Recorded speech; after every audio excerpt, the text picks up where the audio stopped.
Meus irmãos, eu prometo que não irei enfadá-los, mas se o pastor me permite, eu gostaria que vocês tomassem o assento. Eu vou introduzir a mensagem e depois nós vamos ler o texto que está em 1 de Reis, capítulo de número 18. O Jackson, a Thalita, Deus abençoe a vida de vocês. 1 de Reis, capítulo 18, nós vamos ler a partir do versículo de número 17. Porém, entretanto, eu vou introduzir primeiramente o texto para que depois a gente possa ler a partir do versículo de número 17. Quem entendeu, por favor, diz amém. Amém. A Bíblia diz que quando Acabe assentou-se no trono de Israel para reinar sobre os filhos de Israel, ele não deixou os pecados de Jeroboão, filho de Nebate, e ainda tomou por mulher a Jezabel, a filha de Etibaal, o rei de Tiro e de Sidom. Jezabel era uma sacerdotisa, uma mulher autoritária, que quando saiu da sua pátria para residir em Samaria, ela levou consigo os 2 postes ídolos que eram adorados na sua pátria, a saber, Baal e Azerá, ou Astarote, como você queira. Além dos 2 postes ídolos, Jezabel teve o cuidado de também levar consigo os profetas que profetizavam por essas 2 respectivas divindades. 400 profetas profetizavam por Azerá e outros 450 profetas profetizavam por Baal, que dentro da mitologia cananeia, este casal de deuses são conhecidos como os deuses da fertilidade. Não foi Jezabel quem implantou a idolatria em Israel. Quem implantou e institucionalizou a idolatria em Israel foi Jeroboão. Lembra quando houve a divisão das tribos? 10 tribos seguiram a Jeroboão. E porque Jeroboão sabia que era necessário os filhos de Israel irem 3 vezes anualmente a Jerusalém para prestar cultos nas 3 principais festas, Jeroboão mandou fazer 2 bezerros de ouro.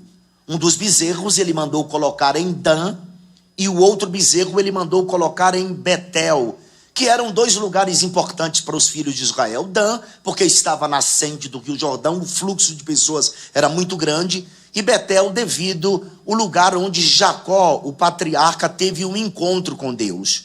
E Jeroboão disse que ali estavam seus deuses, que haviam os tirado da terra do Egito.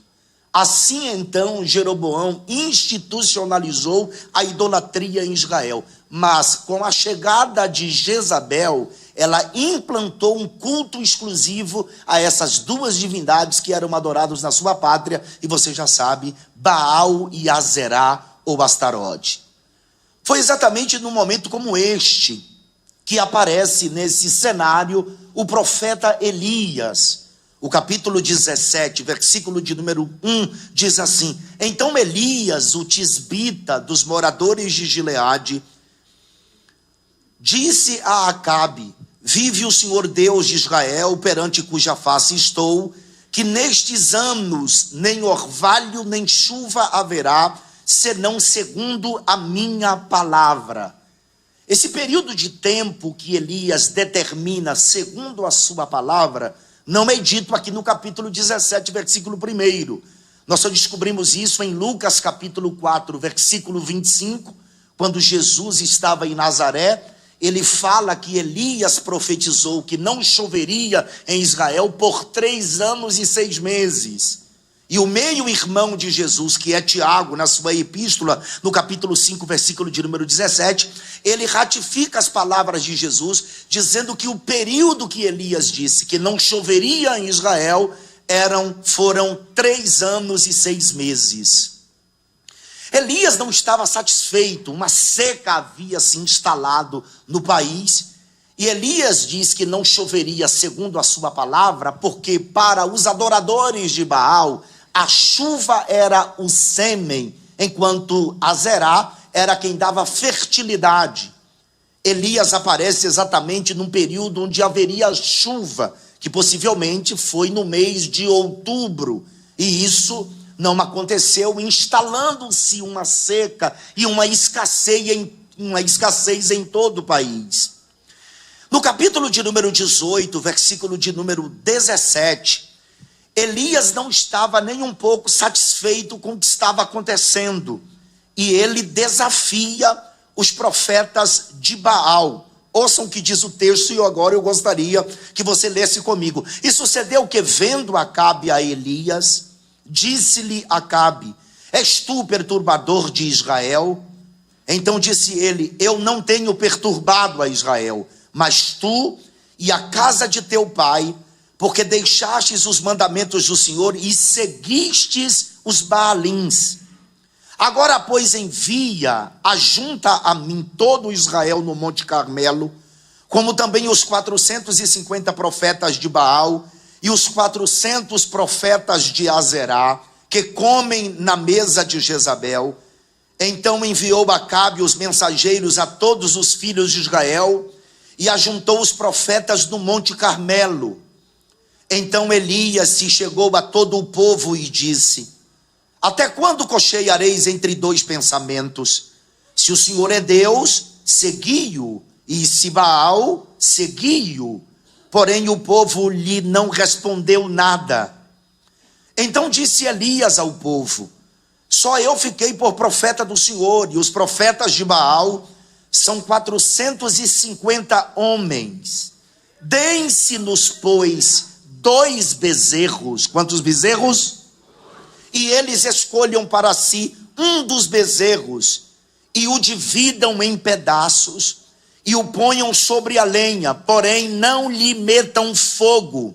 E eu prepararei o outro bezerro, e o porei sobre a lenha, e não lhe meterei fogo. Então invocai o nome do vosso Deus, e eu invocarei o nome do Senhor. E há de ser que o Deus que responder por fogo, esse será Deus. E todo o povo respondeu e disse: é boa esta palavra. E disse Elias aos profetas de Baal: escolhei para vós um dos bezerros, e preparai o primeiro, porque sois muitos, e invocai o nome do vosso Deus, e não lhe metais fogo. E tomaram o bezerro que lhes dera, e o prepararam, e invocaram o nome de Baal, desde a manhã até o meio-dia, dizendo: ah, Baal, responde-nos. Porém nem havia voz, nem quem respondesse, e saltavam sobre o altar que se tinha feito. E sucedeu que ao meio-dia, Elias zombava deles e dizia: clamai em altas vozes, porque ele é um Deus. Pode ser que esteja falando, ou que tenha alguma coisa que fazer, ou que intente alguma viagem. Porventura dorme e despertará. E eles clamavam a grandes vozes, e se retalhavam com facas e com lancetas, conforme o seu costume, até derramarem sangue sobre si. E sucedeu que, passado o meio-dia, profetizaram ele, até que a oferta de manjares se oferecesse, porém não houve voz, nem resposta, nem atenção alguma. Versículo de número 30. Então Elias disse a todo o povo: chegai-vos a mim. E todo o povo se chegou a ele, e reparou o altar do Senhor que estava quebrado. Repete após mim: e reparou o altar do Senhor que estava quebrado. O altar aqui quebrado representa o estado de abandono da adoração verdadeira ao Deus de Israel. E Elias, ele toma a iniciativa de reparar o altar. Isso aqui significa uma convocação para o povo se arrepender e voltar à aliança com Deus. Essa ação aqui de Elias simboliza a restauração espiritual e de reconciliação com o Senhor. Quando o texto diz que ele reparou, aqui não significa uma reparação física apenas, mas também um ato de cura espiritual e de reconciliação espiritual. Agora ouça o versículo de número 31. Então Elias tomou 12 pedras, conforme o número das tribos dos filhos de Jacó, ao qual veio a palavra do Senhor dizendo: Israel será o teu nome. E com aquelas pedras edificou o altar em nome do Senhor. Depois fez um rego em redor do altar, segundo a largura de 2 medidas de semente. Então armou a lenha e dividiu o bezerro em pedaços e o pôs sobre a lenha. E disse: enchei de água 4 cântaros e derramai-a sobre o holocausto e sobre a lenha. E disse: fazei-o segunda vez.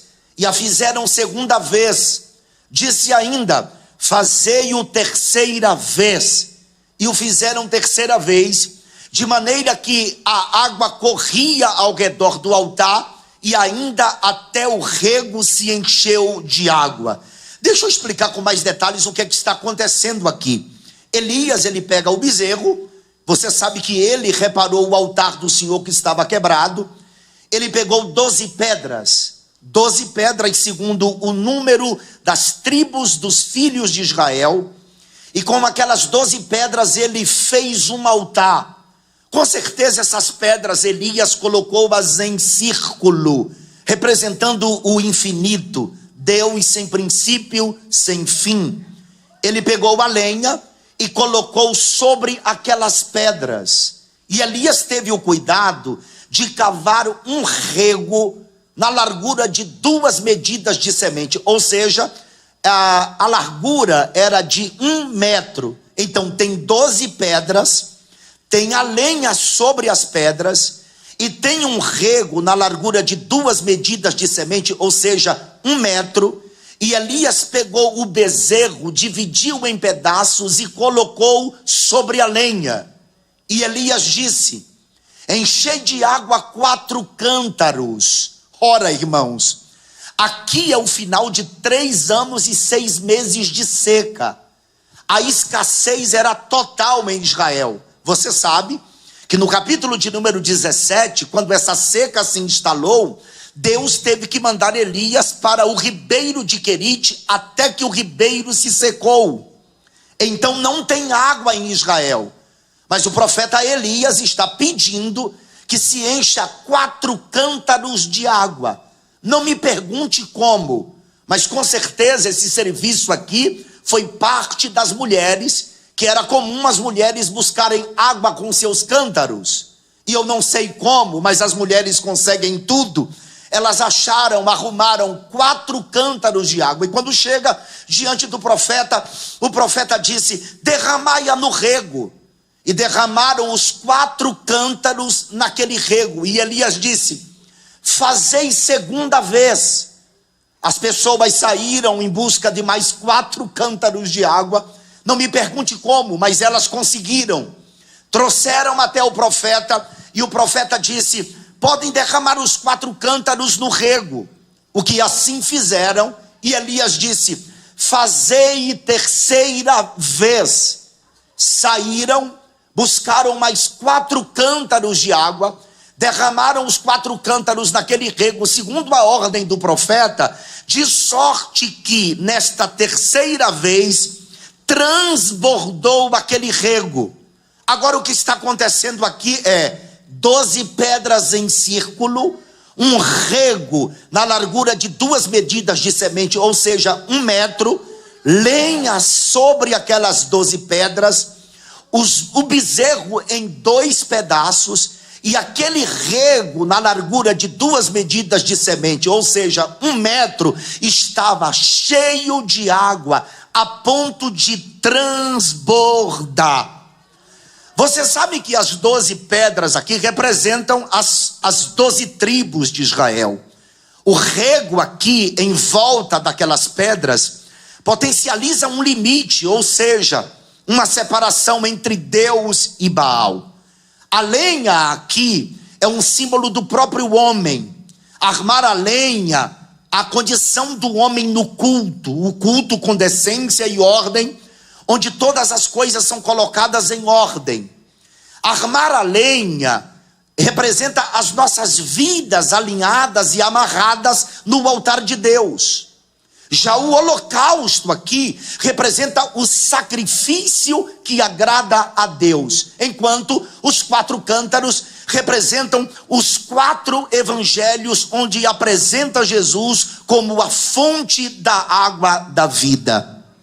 Quando Elias percebe que tudo está pronto, o capítulo de número 18, versículo de número 36 diz assim: sucedeu, pois, que oferecendo-se a oferta de manjares, o profeta Elias se chegou e disse: ó Senhor Deus de Abraão, de Isaque e de Israel, manifeste-se hoje que tu és Deus em Israel, e que eu sou o teu servo, e que conforme a tua palavra fiz todas estas coisas. Responde-me, Senhor, responde-me, para que este povo conheça que tu, Senhor, és Deus, e que tu fizestes tornar o seu coração para trás. Aqui está a oração de Elias. Isso aqui é uma oração.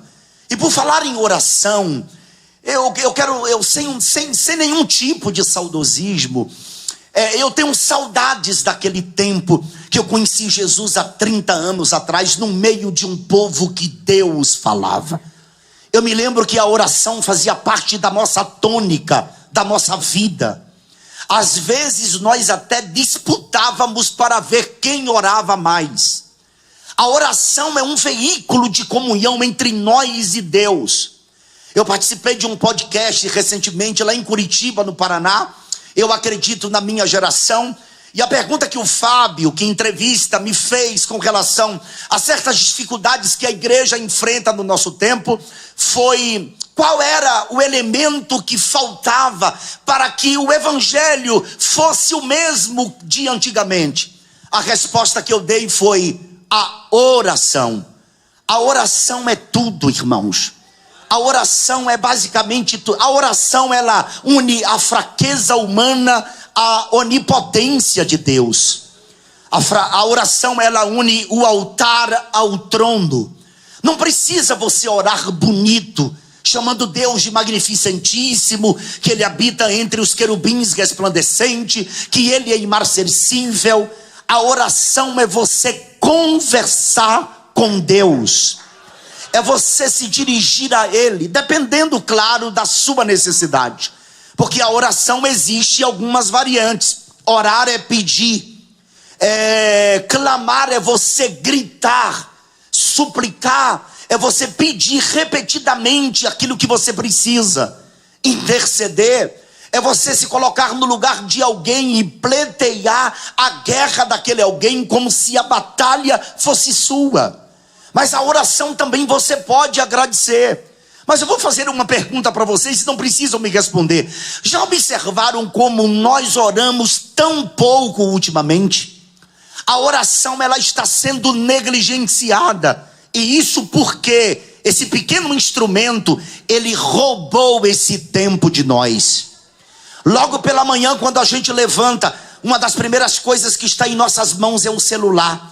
A gente dorme com ele, acorda com ele, passa o dia com ele.